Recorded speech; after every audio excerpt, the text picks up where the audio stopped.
Welcome to this Movie Panels One Shot. Let's have a nerdy little conversation. And with Halloween approaching, I thought we'd provide you with an appropriate comic recommendation for the spooky season. And so today, Blake Fowler is joining me, and we're going to dive deep into the dark and mysterious world of Something is Killing the Children. So please welcome our dapper southern gent, Blake Fowler. Yes, spooky season is year-round at my house, but it certainly is that time of the year for everyone right now, and there is no better, in my opinion, comic or trade paperback collection to talk about than Something That's Killing the Children. Yes, and Blake is kind of expert with this. His wedding was very macabre. Yes, I love the word macabre. It's underused. Yeah. So this was actually one that... Did you recommend this one to me? I do believe so. I think I mentioned it. I don't know if it was like a hard sell to you, but I know I think we were talking shop one day, just comic stuff, and I believe I was talking about this particular comic book, and I recommend it to anybody that kind of I cross paths with that even remotely talks about being interested in comics as reading this. The author has also authored some Batman comics. A run of the Batman comics were really, really good. He's just a phenomenal writer. Yeah, I think it was a combination of you mentioning it, and then I saw a TikToker talk about it and recommending it, and then I happened to find out that it was free through my Cosmicology account. Nice. If it's free, it's for me. So, yeah, and so I read through volume 1, got hooked, and trying to read through it as it becomes available to me. There you go. So the original comic run was released in September of 2019 through Boom Studios and was created by James Tynion IV and Werther Dell'Edera. So, like I said, Blake's already mentioned how Tynion had done some Batman. Do you know anything that Dell'Edera had done before? I am not familiar. I love his work. I love the way it looks. It suits this story fantastically. But this is my introduction to Werther. So I am going to go ahead and tell everybody we are not going to spoil this story. We might give away a few little things, but nothing that's going to spoil. Just some nuggies, maybe. Yeah, nothing that's going to spoil anything. We want to give you just enough information for you to say, ooh, I'm interested in reading that, and you can go out and read it. Maybe one day we'll even get to do this as a review episode, because there has been rumor There's talk that Netflix is going to turn it into a series. Fingers crossed, man. That would be fantastic.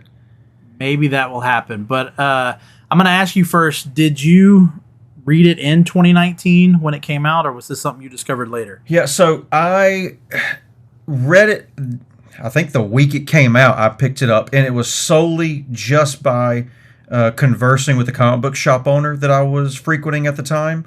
I had just kind of started to branch out from Batman, and I asked him, I said, hey, do you have anything horror comic-wise?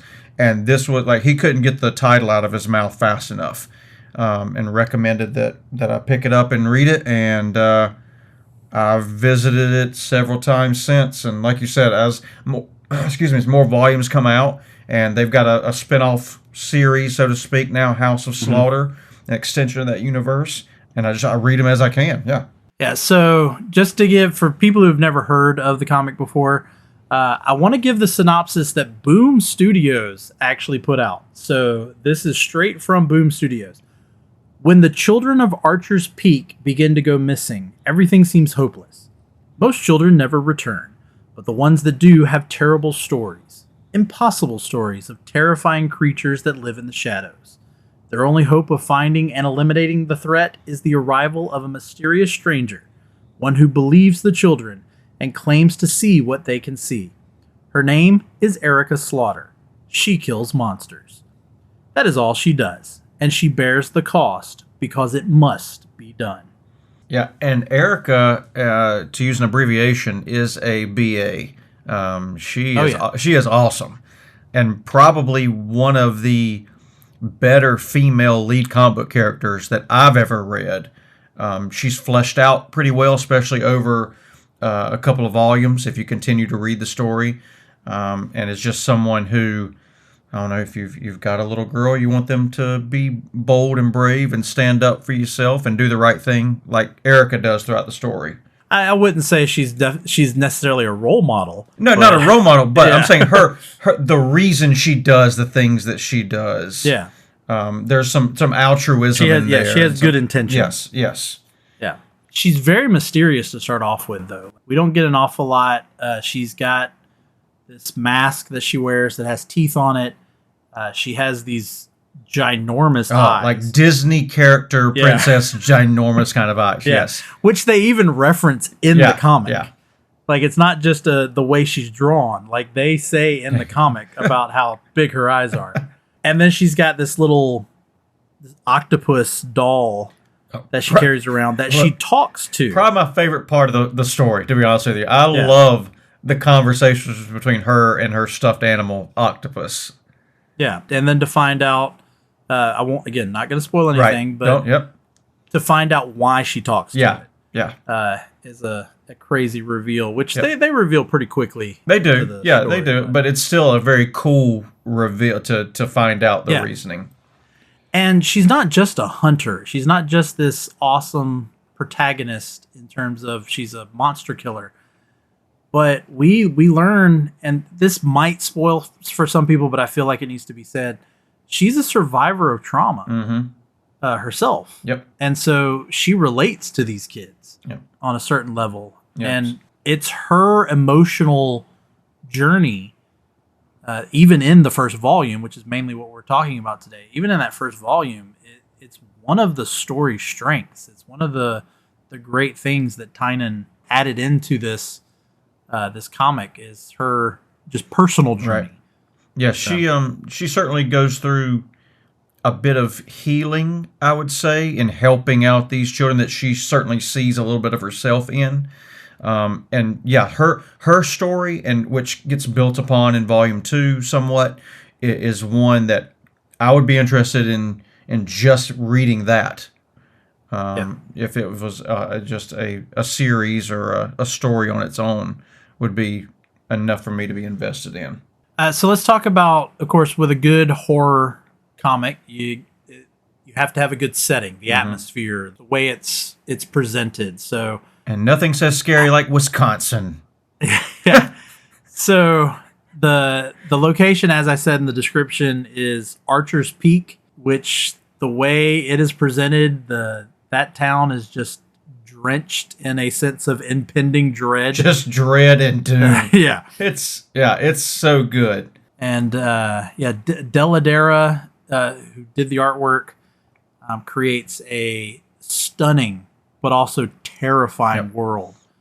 And I think, honestly, the look of the comic, the feel of the comic, as you talked about earlier, I think it's a character in itself. Oh, yeah. I 100% agree. Like the world building, so to speak, that goes on with the artistry pulls you into the story, makes you feel like you are experiencing these events with the characters. I told someone who I was recommending it to, I said, you don't want to look around the corner just as much as the characters don't want to look around the corner. Yes, there are some. I can't say that I've read a lot of horror comics. This is one of the first ones that I truly felt scared while reading it. Yeah. Yeah, you feel every quote unquote jump scare. Oh yeah. And there's a big one near the end. Yep. Yeah. You feel all of that, and it's I don't know how to describe it other than you're living it with these characters. Yeah, there again, not to spoil anything, but there's a jump scare at the end in the parking lot of the school. Yep. Those panels were burned into my head. Yeah, I mean, this is because The Walking Dead is probably another horror comic that I will put up there as one of the best. And there are some very graphic moments in Walking Dead, and Walking Dead is captivating. There's something else though about this one. It's happening to kids. Like, first of all, like that's a big thing. Be what it is. Like you don't typically see. Yeah, you don't typically see. I'm gonna say the type of violence and gore you're gonna see in these comics. You do see the violence and gore. I know the scene you're talking about, which I think is at the end of volume 2. in the Oh, is that volume 2? I think it's the end of volume Okay. 2 in the parking lot of the school, and it Yeah. is that mid panel that you just Yeah. it gets laid bare for you. It is because I think it's because it's happening to kids. It's much more I don't know, visceral, I guess is the Oh, word it's I'm looking definitely, for. yeah. Absolutely. I mean, even in that opening scene where the creature is revealed Yeah. right there, and of course at the very beginning they are kind of implying, is the creature real? Yeah, Or I think is it's not too much to give away. Like it opens up with a group of kids playing truth or dare, Yeah. and this kid gets dared to go out into the woods to quote unquote find these creatures that have been the subject of rumor and speculation in the Yeah. town, and everything literally and figuratively goes downhill from there. Yes. And only one of the kids survives. Right. And yeah, the question is what did he see, and whether or not Did he have anything to anyone do with believes it? him. Yeah. Did he have anything Yeah. to do with it? Yeah. Because I think it was kind of said in that synopsis, these creatures can only be seen by children. Mm-hmm. Now, Erica is able to see them, and they kind of explain how she's able to see them. And she finds a workaround for one of the characters to actually see them Yes. towards the end of volume 1. So yeah. trying to open up the eyes of the community, but she's certainly fighting this battle solo, essentially. Yeah. And so this comic, as we're talking about this, kind of in, I guess you could say, the theme of the comic is the psyche of children. Mm-hmm. And it shows how children grapple with something that is just unimaginable. And it has, again, one of the things that locked me so much into it is there's this ripple effect of the fear. Mm-hmm. Because not only is it on the kids, but then it goes into their families. Yep. Then it goes into the community, which is that moment that Yeah. we were talking about, which again, it might be in volume 2.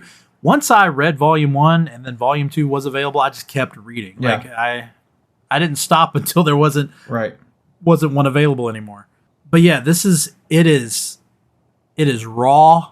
It is honest. I mean, it is a terrific depiction of, again, that psyche of a child. And that is what just makes this such a gripping, harrowing story. Let's talk about the plot.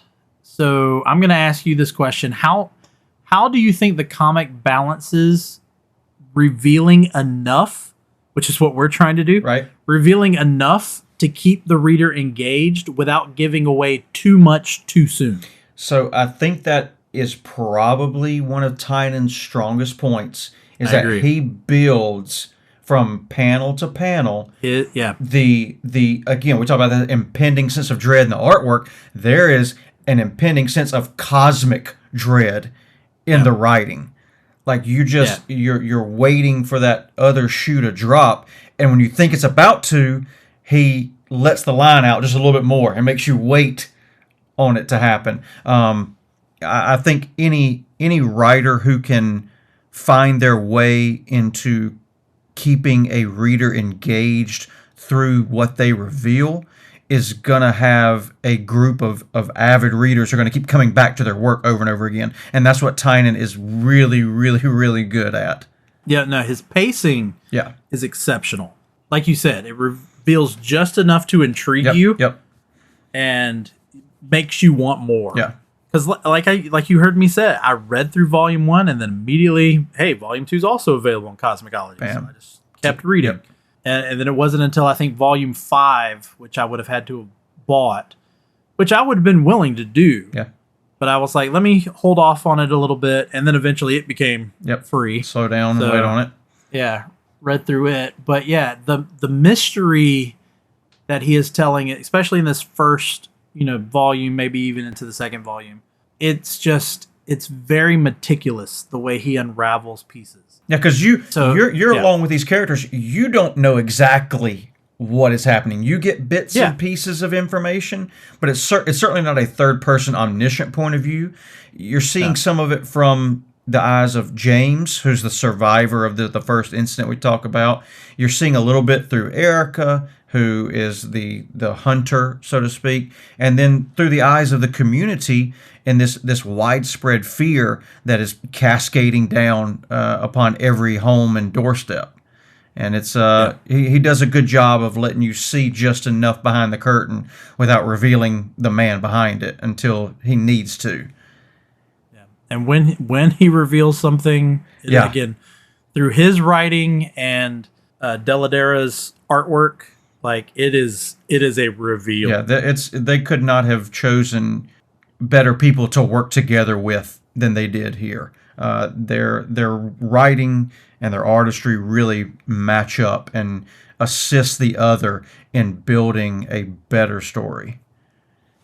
I agree. So let's just go ahead, give our quote unquote final decisions here. I'm just going to ask you, so to our listeners, why should they pick up Something is Killing the Children? Why should they read it? If you are looking for a story that does have some heart, it does have some lighter moments. It's got some wit and some humor in it. But if you're looking for a story that is true blue comic horror, like you want something that you're going to read with the lights on at a certain point in time because you're not sure what's sitting in the corner waiting for you, this is that book. This is that story. Again, I recommend comics to people all the time, and this is one of the ones that consistently makes my recommendation list. Check it out. I'm sure you can pick it up, read it for free on several digital platforms, publications to get yourself hooked, kind of like Laramy did, and then continue on from there. It's not a mistake to just go out and buy all 5 volumes. I think they're available right now. Yep. Go ahead and pick them all up. Go ahead and pick them. 5, and then the House of Slaughter. Yeah, pick them up. Check them out. Yeah. We're not going to explain what the House of Slaughter is. Don't talk about House of Slaughter. That's a completely different thing. But yeah, if you want to get into spooky time this Halloween season, Something is Killing the Children is the way to do it. Yeah, I totally agree. As I already said, this is probably, in my opinion, the best horror comic I've ever read. It's very, very good. Very good. It's not like other comics. The visuals are horrifying.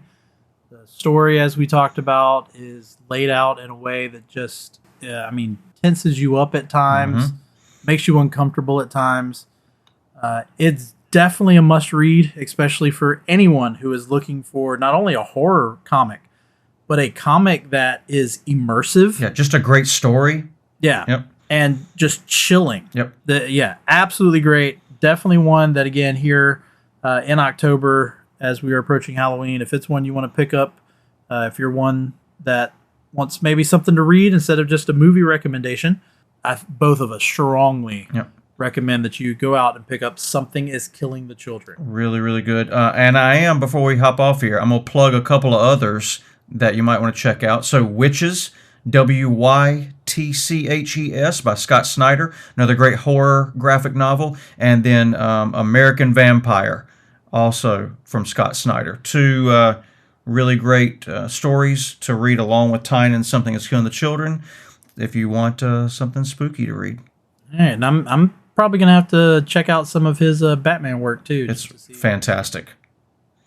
All right, but we're going to go ahead and wrap this one shot up here, and we're going to leave you with that. Again, go pick up Something is Killing the Children.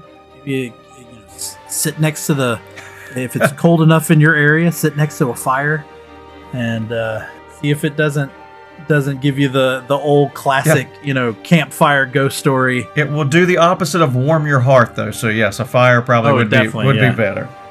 Yeah. All right, we'll end it there. Thank you, Blake, for joining me, and thanks everybody for listening. We'll be back for some more Halloween episodes in the next couple of weeks. But for today, for Moving Panels, I'm Laramy Wells, and I'll see you on the other side of the page.